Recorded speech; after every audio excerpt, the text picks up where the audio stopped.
Less than 750 pesos lang per person ang nagastos namin sa isang hotel sa Bali, U-Suite Seminyak.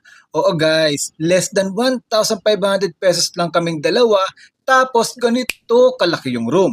Parang still na talaga kasi we book it in July, isa sa pinaka-touristy month sa Bali.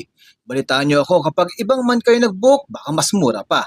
And don't forget to use my code SORALAGODA sa pag-book para may discount ka pa. O nga pala, may paparating na 8/8 sale si Agoda. Abang-abang kayo kasi additional discount pa yon on top of my code. Baka wala na kayong bayaran yan, ha?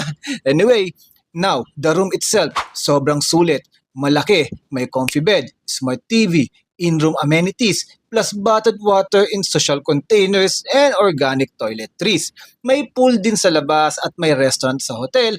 Pero heads up lang medyo introvert vibes yung lugar kasi hindi siya beachfront at medyo laka rin pa yung ibang kainan. Pero okay lang kasi less than 15 minutes away, via Grab to yung favorite namin kainan, Noti Nuris, na i-share ko sa next video. Kaya follow for that and more Bali tips.